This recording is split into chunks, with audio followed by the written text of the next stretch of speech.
No dia 3 de março deste ano, dia que eu saí do maior reality show do mundo, eu conheci uma nova realidade. Uma realidade completamente diferente de tudo que eu já tinha vivido, de tudo que eu já tinha conhecido, principalmente antes de entrar na casa mais vigiada do Brasil, o Big dos Bigs.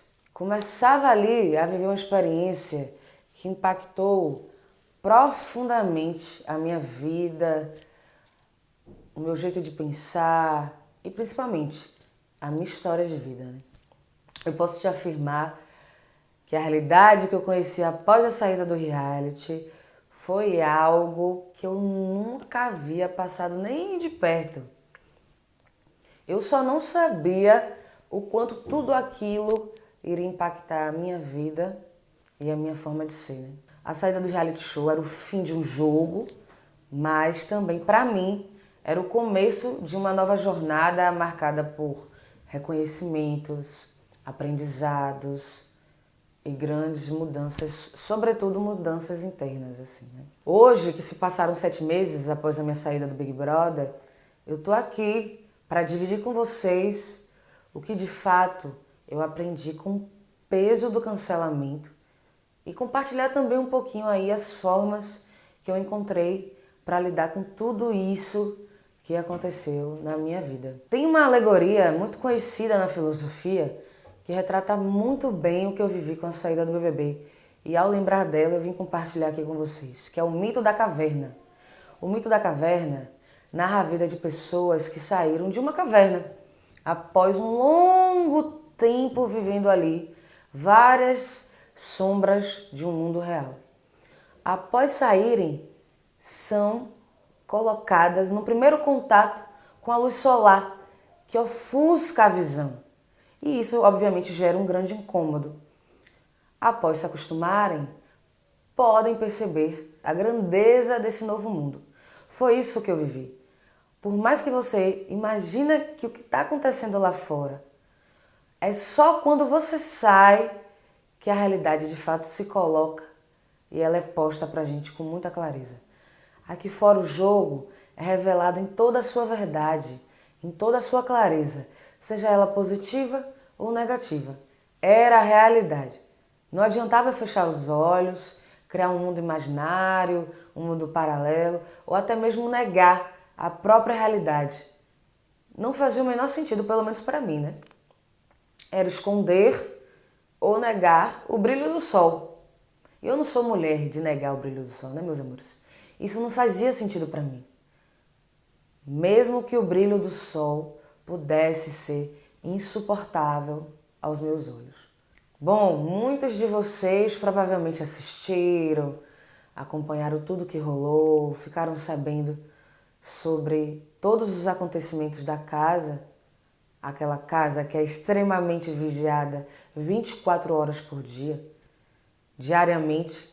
37 milhões de pessoas acompanham tudo o que acontece ali. É como se toda a população do país, Canadá, por exemplo, de um país como o Canadá, parasse para assistir um programa de TV.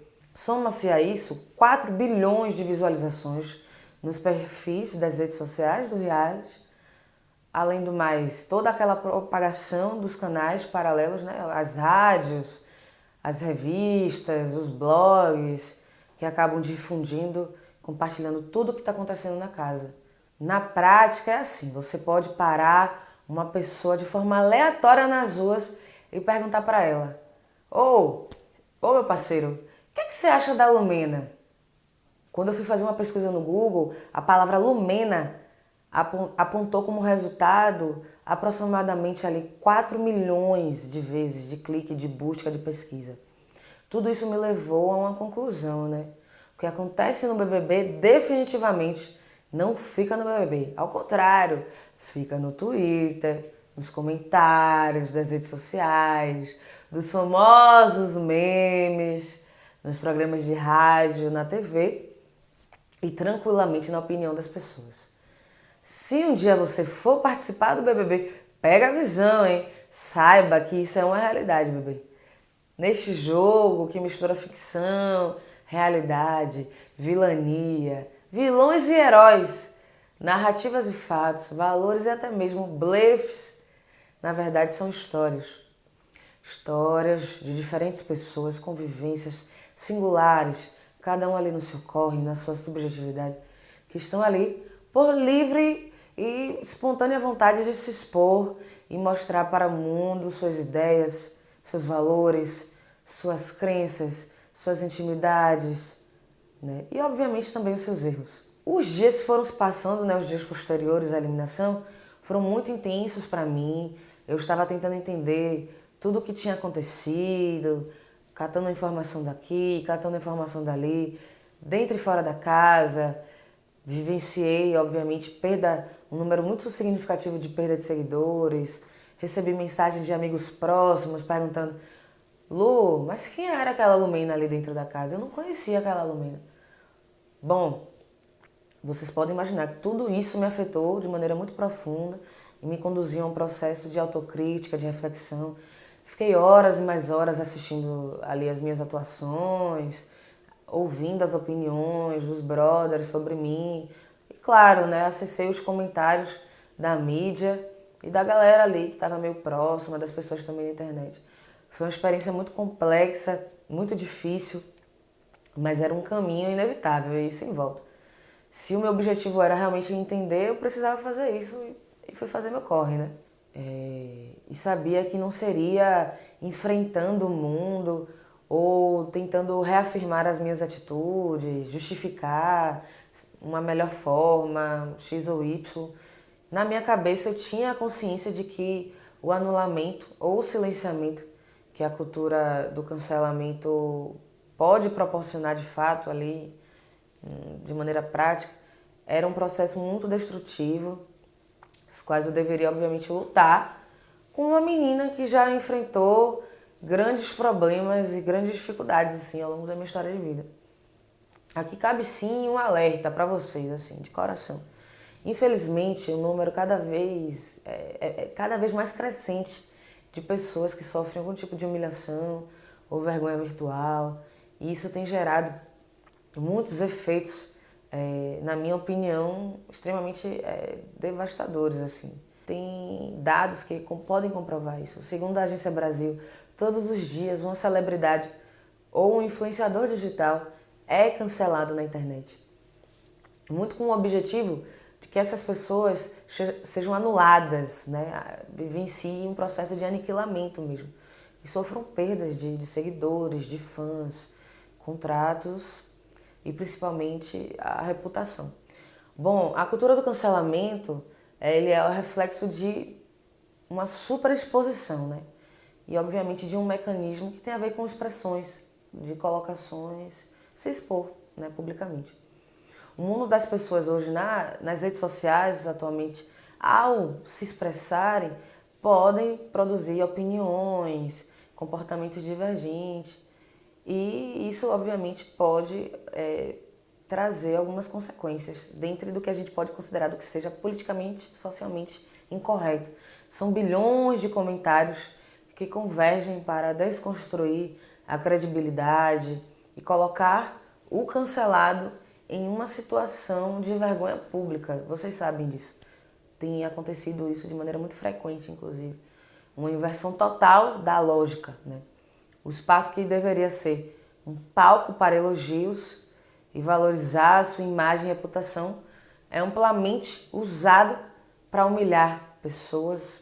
Tem um filósofo, que é o filósofo francês, Jacques Derrida, que ele ilustra muito bem o tema ao dizer que é o grito da modernidade para se expor ou para expor comportamentos sociais politicamente incorretos por meio de palavras e atos.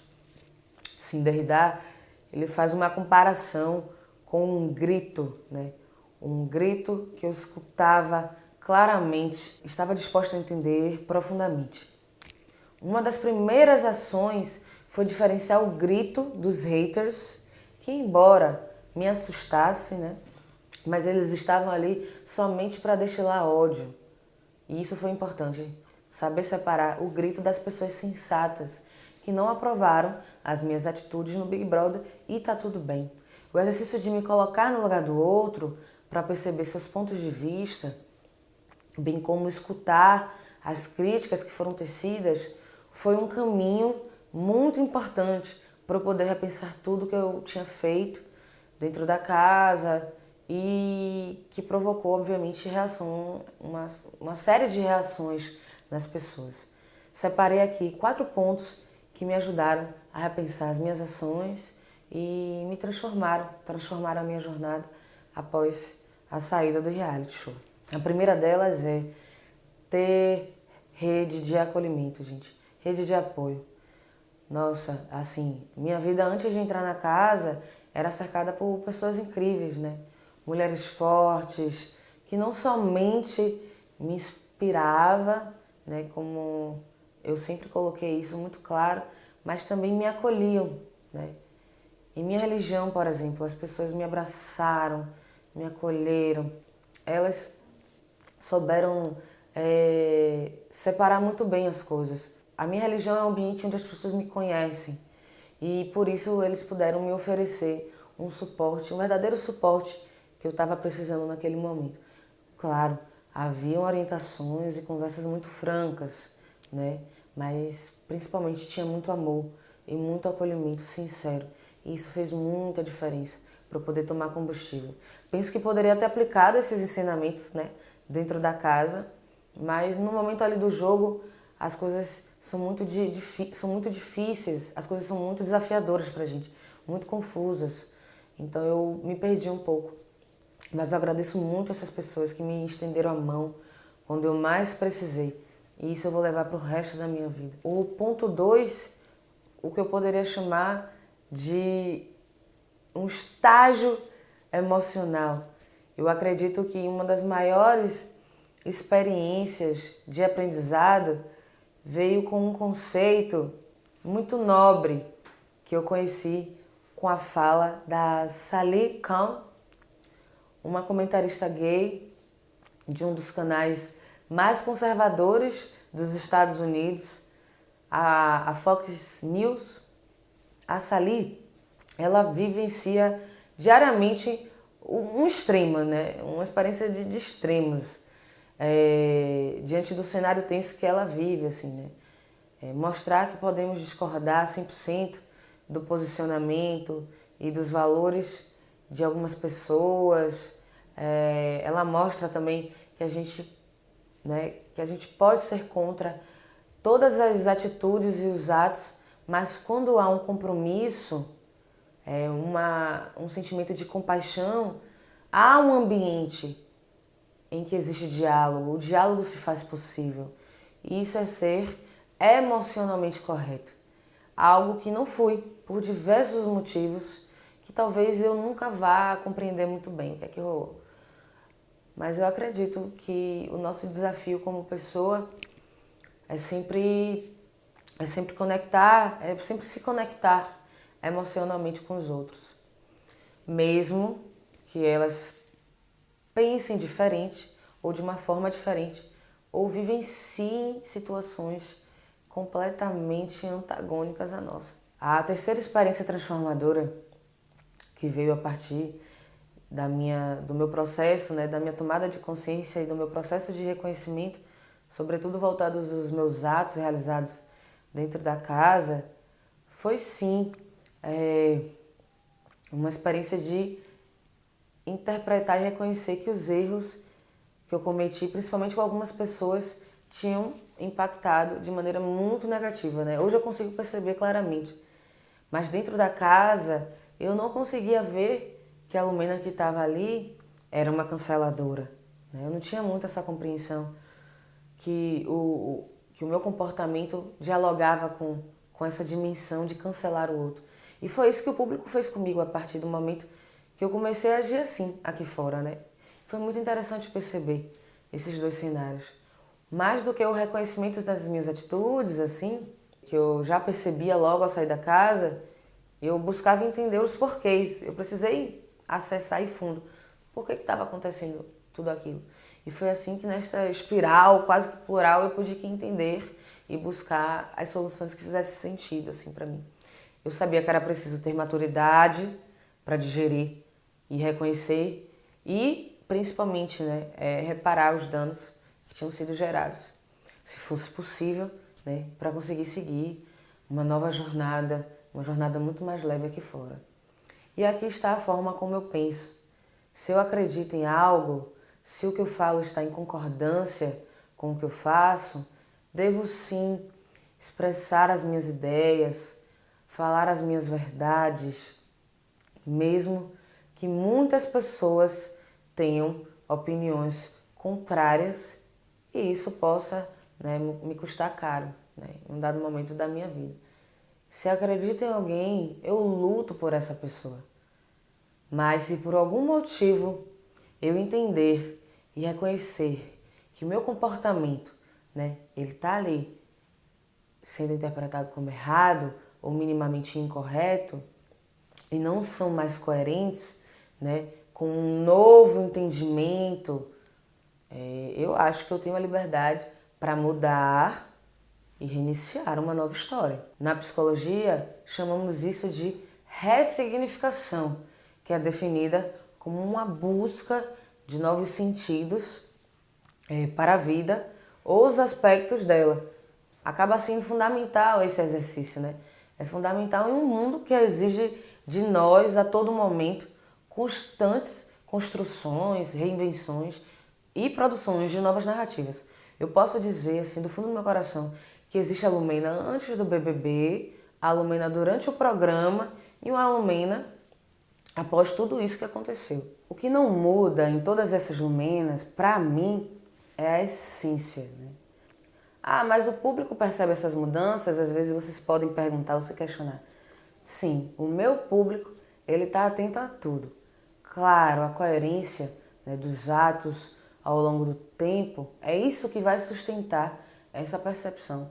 E eu prezo muito isso. Mas hoje, particularmente, eu recebo milhões de comentários positivos de pessoas que antes, né, até me atacaram em um dado momento. Neste mundo, né, que eu vivencio hoje, né, que é uma super exposição, a gente vê carreiras sendo ameaçadas, mas também estrelas sendo reveladas. E isso não é um jogo, são histórias de pessoas reais que recebem críticas ou também recebem elogios mediante os seus atos. E não há ninguém que esteja ileso a isso, a essas críticas, a esses questionamentos. Aquilo que aconteceu no passado será usado contra você a qualquer momento. Nem adianta achar que não. Por isso, acaba sendo fundamental a gente ter essa capacidade de ressignificar e, obviamente, ter coragem para mudar sempre, né? Sempre que há um novo entendimento sobre os nossos próprios atos e as nossas falas. Bom, meus amores, o último ponto que compartilhar com vocês é essencial é que foi através deste entendimento que eu consegui reconstruir a minha jornada, né? Principalmente a minha jornada após o reality show. Bom, tem um autor que eu gosto muito, Brené Brown, que ele tem uma frase que diz assim: a vergonha não pode ser maior que a empatia. Com o cancelamento, eu vivi situações as quais eu particularmente não desejo para ninguém, assim, né? Nem para os meus inimigos. Tristeza, ansiedade, alteração de sono, isolamento. Tudo que de ruim, que gera um desconforto consigo mesmo, eu vivi aqueles dias assim. E são memórias muito ruins ainda. Muitas pessoas se perguntam assim, e me perguntam: será que você se arrepende de ter ido pro reality? Eu sempre costumo responder, e hoje de maneira muito mais convicta, que a resposta é não. Eu não me arrependo de nada, gente. Foi uma experiência transformadora para mim. E eu amei participar do reality. Eu agradeço, inclusive, muito a oportunidade, né, de ter participado. E, inclusive, arrisco dizer que participarei outras vezes. Até porque eu vivi momentos únicos e eu reconheço que foram essenciais enquanto contribuições para o meu amadurecimento, para o meu reconhecimento sobre os erros. Mas sempre continua a resposta, dizendo que eu me arrependeria sim de ter participado se após a minha saída da casa né, e ter vivenciado todo o anulamento ou o silenciamento fosse maior que a minha capacidade de reconhecer os meus erros e aí sim construir novas narrativas juntamente com vocês. Então, bom, meus amores, a minha conclusão é que esse é só mais um início de uma nova jornada melhor do que a que eu terminei anterior. Porque sim, temos a capacidade de ressignificar as nossas próprias histórias. Então, pega essa visão. Um abraço.